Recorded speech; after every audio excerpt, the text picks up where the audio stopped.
Hello, I'm Avery or Hazel or Kylie. You can just pick one, I don't care. Hello, I am Lily. And welcome to the From the Closet podcast. Today we are covering Dungeons and Dragons Honor Among Thieves. Um, so obviously this You like pod. saying that name? No. Third Uh, time now? yeah, like this is the third attempt that we've made to record this episode, and that really fucking annoys me. Um, Oh, it's me too. yeah, but anyway, so obviously this podcast will contain spoilers for the movie. I would also like to say that after we had already committed to doing this movie, I discovered there was another Dungeons and Dragons movie made a while back. Whether or not we cover that movie is up in the air, but I know typically we don't really like to do stuff that we like to cover something. For lack of a better way of explaining it, we like to cover the original before we do remakes or sequels or other adaptations. It's just like In we, my mind, I just don't see it as like sorry for cutting you off, but in my mind, I don't see it as like a sequel, but more of just an adaptation on the same thing. yeah, I mean, it's a similar situation with like Charlie and the Chocolate Factory versus Willy Wonka and the Chocolate Factory. Like, Yeah. I don't consider the Johnny Depp movie, which I haven't even seen, to be a remake. It's just a different adaptation. Um, Now that said, when it comes to doing the Narnia series, I am absolutely going to ignore all of the adaptations that came before Disney's because most of them are insanely fucking hard to find. ah, And also, most of them didn't get past the first book, and yikes. Disney's did. Granted, Disney only did 3 books, but well, actually, Disney did 2 books, and then Fox did the third one, but then it stopped there. Better than just one. Yeah. But yeah, I So mean, I just see as like, especially how big Dungeons and Dragons is. Oh, right, that's the main point I was gonna say. Hell, I would even call, in some extent, Onward D&D inspired. I don't know, maybe. The weird thing is there are some like series that are kind of like D&D campaigns, but also adapted from an existing other thing. Like there's a series that is a D&D campaign using Ruby characters. And I'm like, "What?" Oh, I mean, that's actually quite popular. It's And just a form of roleplay with D&D. I also think like there's a YouTube series like that with Power Rangers as well. You know, I haven't heard about this, but Pokemon D&D is incredibly popular. Weird. But anyway, if you'd like to avoid the spoilers for this movie, you can find a link in the description below to the Just Watch page for it. And that page will have links to all the places you can rent, purchase, or stream this movie, uh, with price comparisons for renting and purchasing. For us here in the US, it's available for streaming on Paramount Plus. Also, in the description, you will find a link to our Patreon where you can vote on future episodes of this show, as well as get early access to episodes and early access to episodes of our sister show, Off the Shelf, which is about books. And that podcast is exclusive to YouTube and Patreon. You will also find a link below to Anchor.fm. However, Anchor.fm has turned into Spotify for podcasters, and that page will have links to every platform this podcast is on, as well as links to our Instagram and Twitter, where you can be notified when we release a new episode. Um, if you'd like to support us but can't do so financially, please listen to the podcast on Spotify. It's the best way to support us. So Lily, can you spin the wheel to determine what I we are, was just I was getting ready for you to say that. yeah, to determine what we're covering No, tomorrow? no, no, no, no. What? Hocus Pocus 2. I was Oh, not ready for this. I'm not ready. I really don't want to cover that movie, but we'll get through it and it'll be fucking over.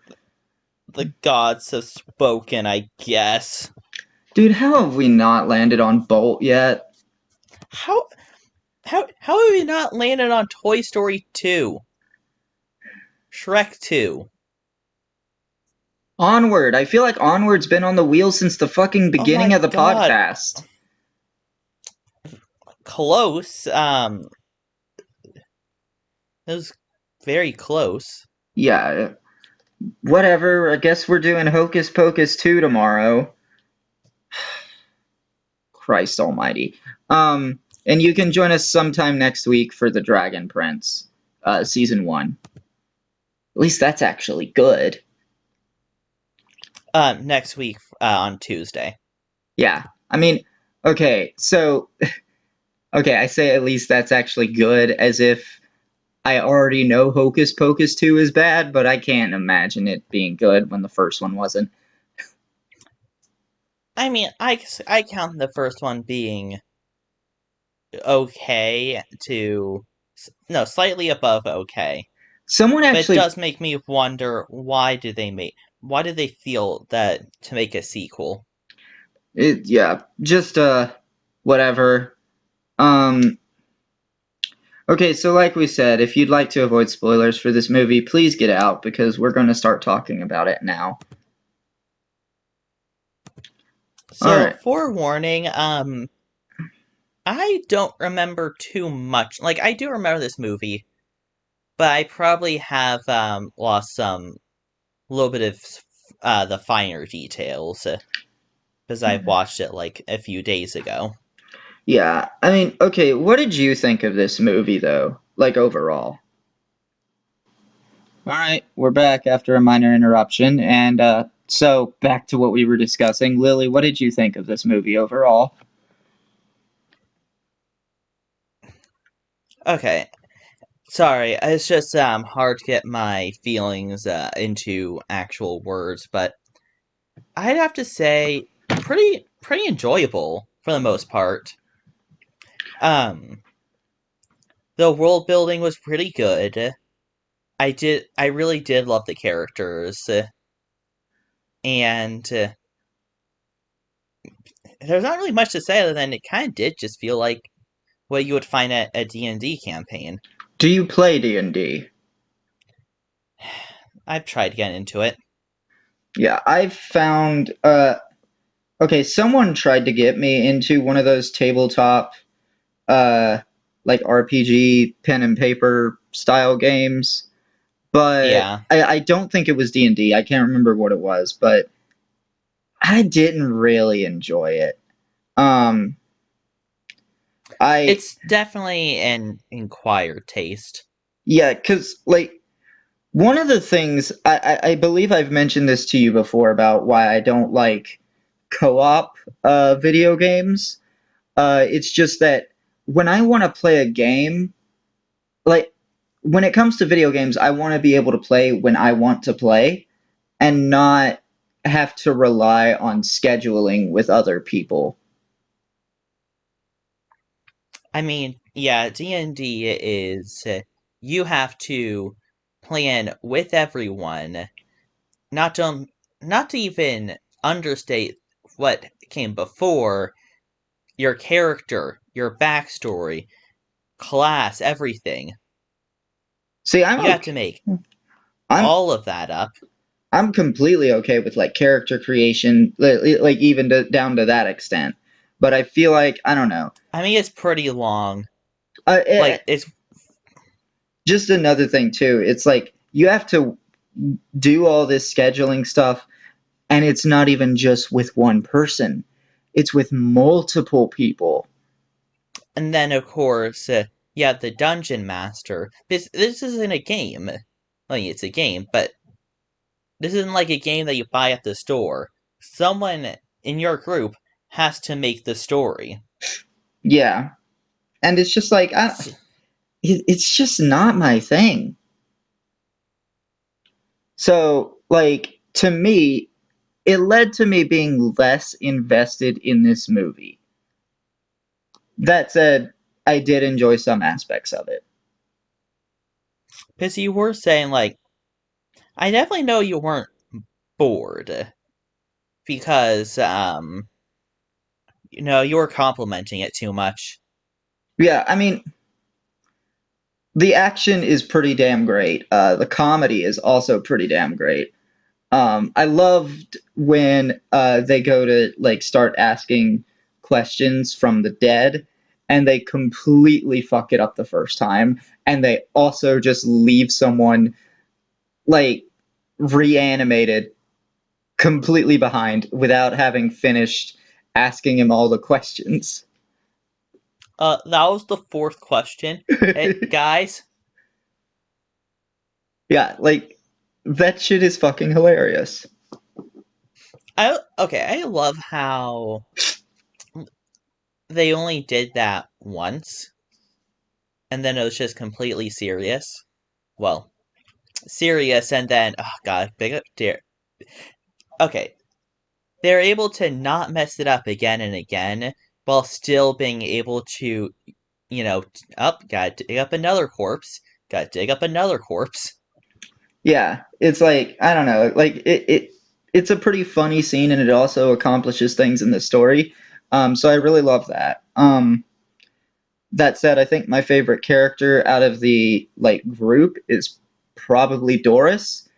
Um, a little bit of bias here because she has shape shifting, and I think shape shifting is cool. But also just like as a character in her own right, I find her interesting because it like she's a character who's been hurt, and it shapes her like her hurt shapes her worldview. I think my favorite character had to be the what was the girl that was in prison at the very start? Uh, Holga, Yeah, I liked her. honestly, I'm not surprised. And what do you mean by that? You have a type that typically ends up being you have like a select few types that end up being your favorite characters, and like she fits that type. And suddenly you feel like you know me. I do, because I also correctly guessed that your favorite character in the Seven Deadly Sins was Bond. And when we cover Ruby, I already know who I feel like is going to be your favorite character. No, you don't. I do. I could just completely 180 you. It could be the random character. And the funny thing is, you won't even meet this character until the third season. Well, obviously, I'd have to have a favorite before then. Yeah. And then when they show up, it's like, it would either, who the hell are you, or move aside. We got this new person. Yeah. But I mean, it's gonna be something for when we eventually cover Ruby, and that's probably a long way off because it's ongoing, and I don't really like us covering ongoing shows that much, even though we're literally about to do the Dragon Prince. There was an exception. I mean, honestly, that was an exception because one, I had lost access to Hulu, and two, at the time we were unsure if like we would both keep Max. Um, and now that's not a concern, but it was at the Don't you, time. don't you have Hulu again? Yeah, I do. Just making sure. But regardless, like I found Doris to be pretty compelling. Like I do like characters. I do like the character arc of like someone with trust issues learns to trust again. Um, Also, the mage was pretty funny as well. yeah, Simon, I think his name was, Yeah, I think so. which is actually kind of funny because there's another series. It's actually a book series that Hmm. I enjoyed reading, where like there's lots of characters who can do magic shit, and there's a character named Simon who can't do magic shit. How funny.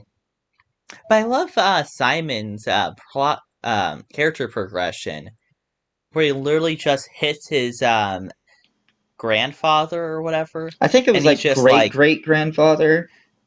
"Oh yeah," and he was like, "Oh, about damn time." Yeah, I thought that.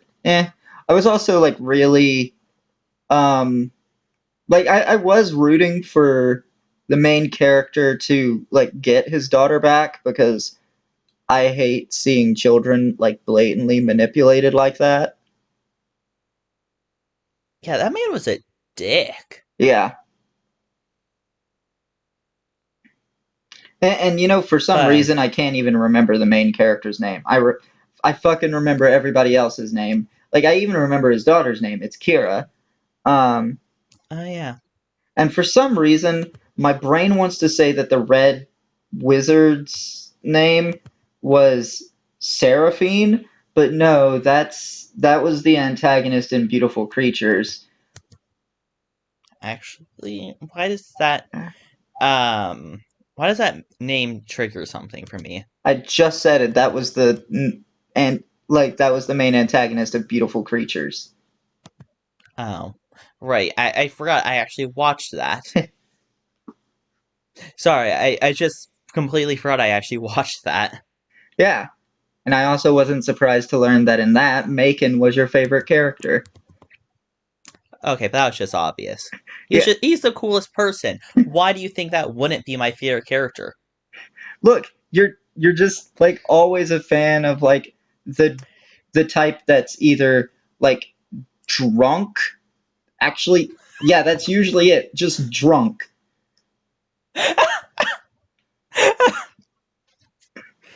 Okay, I'm looking up the character names so I can figure out who so I can figure out the main character's name. It's on like the tip of my tongue, but I can't remember. I mean, you do realize this pattern, right? Your favorite character in Scott Pilgrim was Wallace. Sorry, my phone fell off the arm of the couch. Okay, so your main character in Scott Pilgrim was Wallace. There's literally multiple scenes in that movie where he's drunk. Um, your favorite character in The Seven Deadly Sins is Bond. He's like always drunk. Your favorite character in this movie is Holga, who kind of acts like she's drunk a lot of the time. And Drunk with power. Same with Macon in Beautiful Creatures. I don't even think he can get drunk, but he kind of does act like a drunk uncle a number of times. I imagine your favorite character in Gravity Falls is probably also Grunkle Stan, or maybe Stanford. But I kind of picture. I think it's more Stanford. I don't know. I like the sciencey part about him. But you do see this pattern, right? I dare you to connect it to another, one more franchise. Oh, I will. We'll just have to get there. Um. Oh my God, is Can't. where? Okay, why am I in an article? I don't know. I see. My brain can't seem to remember this guy's fucking name, and it really annoys me. But yeah, Marmon, Marlamin? no, I don't think that was his name. I think that was something else. No. Yeah. I just can't find a article just like the characters. Yeah. Oh well. I feel like there's a lot of episodes where neither one of us can remember certain characters' names. So Oh wait, is this it? Egan? what? Uh, Edgin? Edgin? I don't know. Maybe something about that doesn't feel right. But No, it really doesn't. okay. So can we talk about how they straight up like acquired a portal gun? Oh yeah, no. In fact, it even looked like a portal gun. Yeah. Like okay. That almost kind of feels like the most D&D thing ever, though. Like just Oh, absolutely. yeah, just like pulling something out of something completely unrelated to the rest of what's going on. A portal gun, yeah, cool. The only real difference between this and an actual portal gun is that like both sides are It's blue. it's magic, Yeah, not science. yeah, and both sides are blue instead of one side being orange. Oh wait, actually, there is one thing that's different about a portal gun. What's that? In the actual games, portals cannot be on moving objects. I guess that's true, but I actually saw a really interesting video about like what happens if you try to pass one end of a portal through the other end. Chaos. It's it's very interesting because it is technically possible, Huh. but it gets really fucky and hilarious because you actually can't take one end of a portal and put it all the way through because it will just eventually be stopped. Hmm. But you can put it partially through. It was very interesting. I'll probably send it to you later. But anyway, like I love that they got a portal gun. The brain creatures that they encountered in that same area, like the things that literally looked like brains with legs, those are freaky. Yes, and I also love they react to anything to high intelligence. Just goes past. Ouch. Yeah, I mean this movie certainly handles humor well.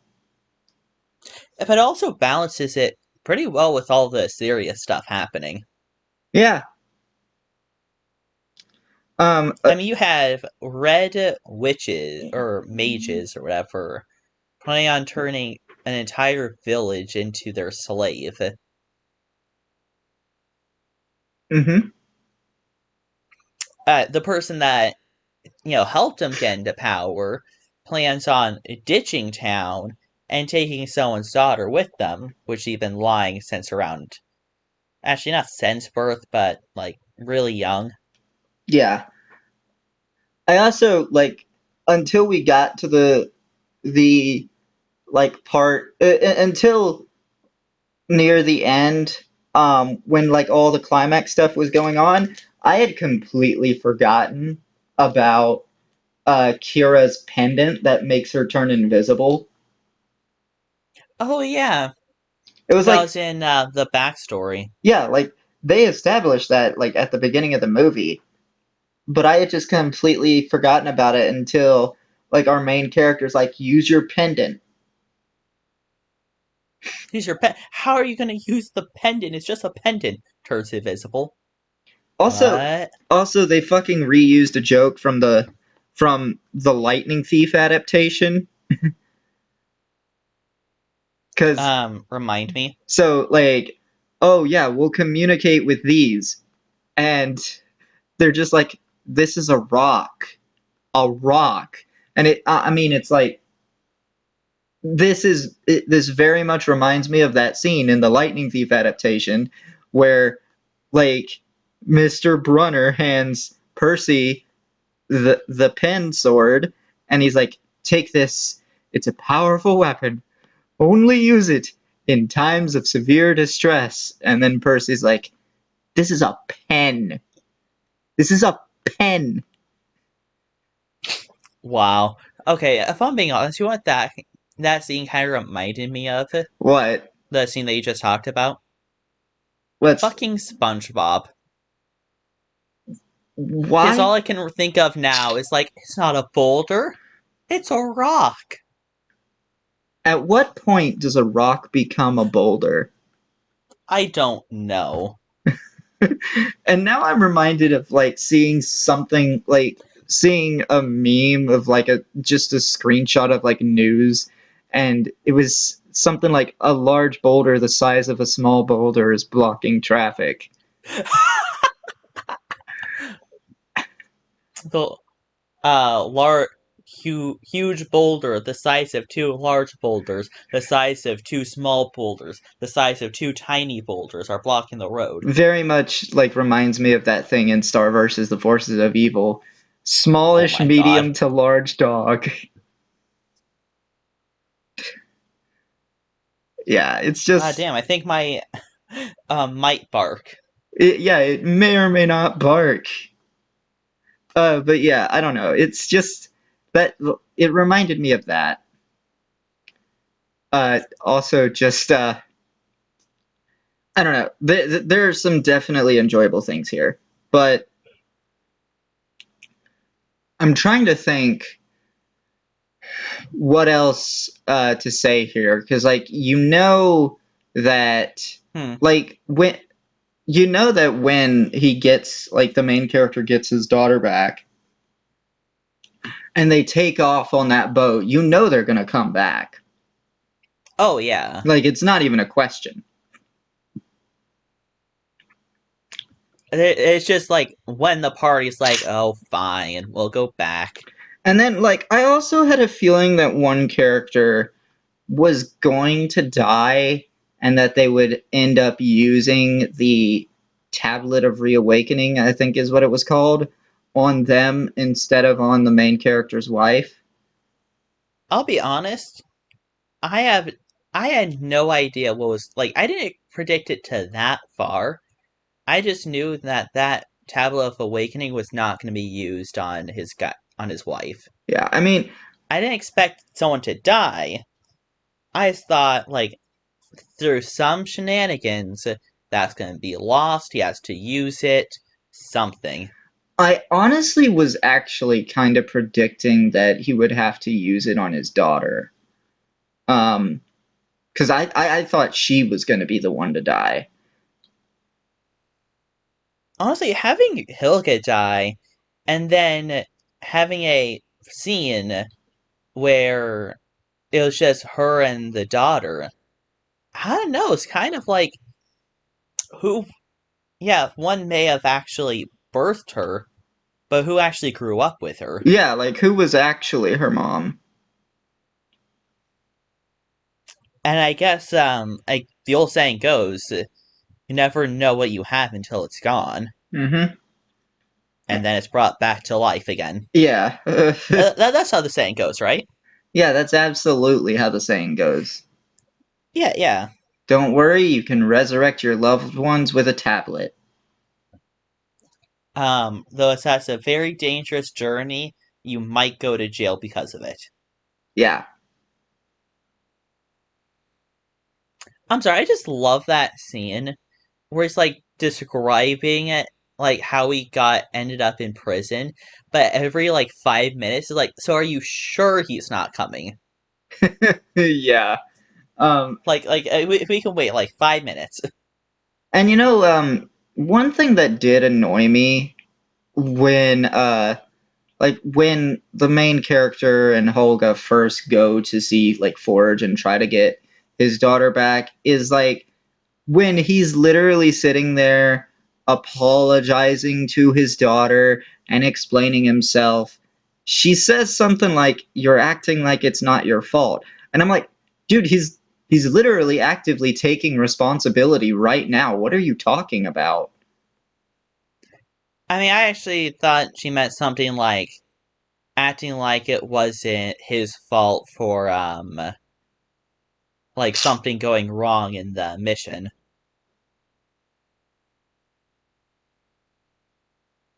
or like he wanted things to go out that way or something like that.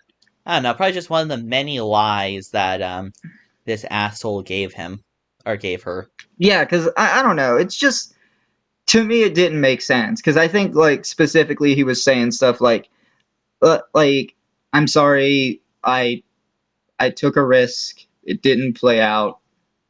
I shouldn't Yeah. have done that. And it's like to me that just very much seems like him taking responsibility, and to say that he's not, it felt weird to me.